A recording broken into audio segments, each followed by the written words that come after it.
Merci de suivre l'actualité sur Ecclesia TV. À voir. Les rideaux sont tombés sur les journées diocésaines des pèlerins qui participent au JMJ 2023. Le dimanche 30 juillet dernier, la messe marquant la fin de cette étape préparatoire a été célébrée à l'espace Arena à Portimao par le cardinal Michael Czerny, préfet du Dicaster pour le service du développement humain intégral.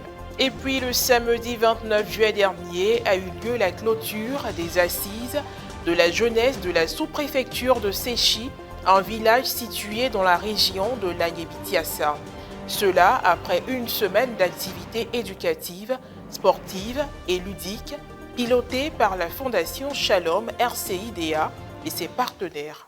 Comme annoncé en titre le dimanche 30 juillet dernier, le cardinal Michael Czerny, préfet du Dicaster pour le service du développement humain intégral, a présidé une messe d'action de grâce à l'espace Arena à Portimao, au Portugal, en présence de milliers de pèlerins venus du monde entier pour participer au JMJ 2023 qui s'ouvre ce 1er août à Lisbonne. Reporter Charlène Quadio, commentaire Morel Petit. Le dimanche 30 juillet dernier, la délégation ivoirienne ainsi que les autres délégations de jeunes venus du monde entier ont pris part à une messe d'action de grâce célébrée dans les locaux d'Arena à Portimao. Elle a été présidée par le cardinal Michael Czerny, préfet du Dicaster pour le service du développement humain intégral.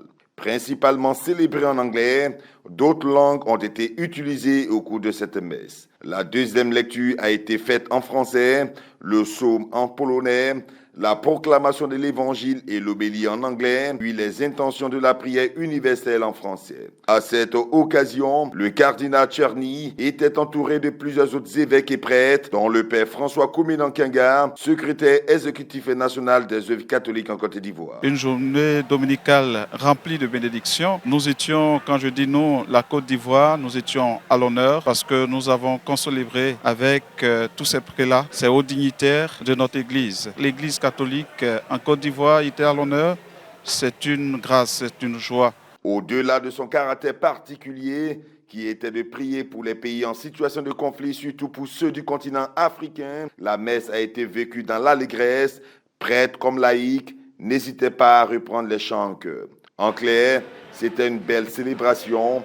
L'un des aumôniers des jeunes de la délégation ivoirienne l'a confirmé.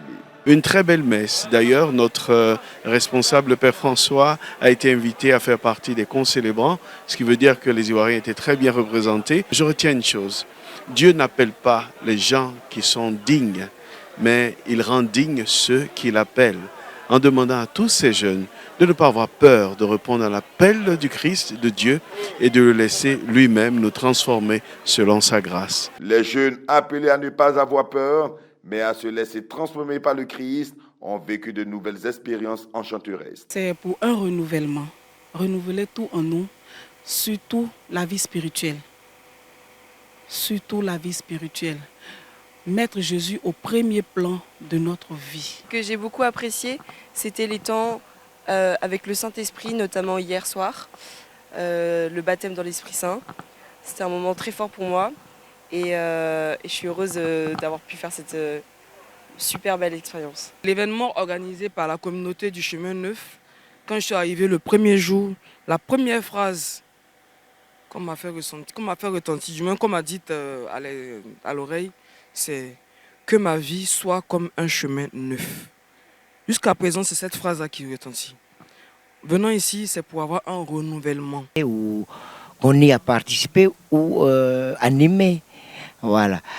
Toutes ces choses-là, l'éveillé de l'Esprit Saint, ou le pardon avec l'Esprit Saint, c'est très, très enrichissant. Johan et Gabriel, deux pèlerins anglophones venus d'un pays d'Asie Sud-Ouest, appelés les Philippines, ont également exprimé la joie d'être présents pour ces JMJ 2023. Pour eux, c'est une belle expérience. Ils ont aimé le festival et ont été vraiment transformés. La dernière soirée du festival Welcome to Paradise a été rehaussée par un temps de louange. Les journées diocésaines des jeunes à Portimao, qui ont débuté le 26 juillet dernier, se sont achevées le lundi 31 juillet dernier. Le son de cloche a été le même dans les 17 diocèses du Portugal continental. Nouvelle étape marquée par le départ des pèlerins à Lisbonne pour les JMJ 2023. Tout autre sujet à présent, la problématique de l'emploi et de l'insertion des jeunes en milieu rural. Tel est le thème autour duquel se sont déroulées les assises de la jeunesse de la sous-préfecture de Séchy dans la région de l'Agné-Bitsiassa. Le samedi 29 juillet dernier, la cérémonie de clôture a été organisée à la place des grands événements en présence des initiateurs et des autorités, parmi lesquels le sous-préfet Madame Kadidiatou Konaté. Un reportage de Frédéric Monet commenté par Maria Bissier. Ouvertes le mardi 25 juillet dernier, les assises de la jeunesse de la sous-préfecture de Séchy, village situé dans la région de l'Agné-Bitsiassa, ont pris fin le samedi 29 juillet dernier. Placées sous le thème « La problématique de l'emploi et de l'insertion des jeunes en milieu rural », ces assises ont permis d'occuper sainement les jeunes des 9 villages de cette sous-préfecture durant une semaine. Ainsi, ils ont bénéficié de plusieurs formations, par exemple sur comment établir un plan d'affaires et créer une start-up en vue de les rendre autonomes et faciliter leur insertion professionnelle. Ces assises ont été meublées également par diverses activités, des compétitions sportives, de cuisine, de jeux de ludo et d'awalé, des concours de karaoké et de danse. Dans l'après-midi du samedi 29 juillet dernier, les différents finalistes se sont affrontés sur la place des grands événements de Séchy en présence de plusieurs autorités de la localité, parmi lesquelles les chefs traditionnels, les guides religieux, le sous-préfet Madame Kadidiatou Konaté, présidente de la cérémonie, le père Bassolé, vicaire à la paroisse Saint-Michel de Séchy, responsable de la Fondation Shalom RCI-DA et initiateur du projet, n'a pas manqué de mettre en lumière les objectifs des assises de la jeunesse de Séchy. La Fondation Shalom RCI-DA, à travers son cahier de charges, travaillant à la cohésion sociale, à l'épanouissement de l'homme et de tout l'homme, à l'éducation, à l'insertion, à l'épanouissement socio-éducatif, à l'accompagnement des jeunes, met en place ces assises en vue d'occuper la jeunesse, la sensibiliser sur les opportunités d'emploi et d'entrepreneuriat à travers la création de start-up innovantes et prenant en compte les potentialités de la région et plus particulièrement de la sous-préfecture de Séchy. La cérémonie s'est poursuivie avec des prestations artistiques et la proclamation des résultats des vainqueurs. Au terme de cette première édition des Assises de la jeunesse de Séchy, jugée satisfaisante par les organisateurs et les participants, quelques propos ont été recueillis. Je crois que cette première édition inaugure les autres éditions pour pouvoir aider les jeunes à non seulement se prendre en charge dans leur formation, dans le quotidien de leur vie, mais aussi à s'intégrer dans le monde professionnel. La Fondation Shalom RCI-DA, créée en 2017 et ses partenaires, œuvre à promouvoir la paix et la cohésion sociale, l'épanouissement de l'homme, l'éducation et l'insertion des jeunes et font des actions caritatives. À travers ces assises, j'avoue que les jeunes ont été très bien formés. Ils ont pu se détendre grâce à toutes les activités qui ont meublé ce mois, en tout cas tout le temps qu'on durait les assises.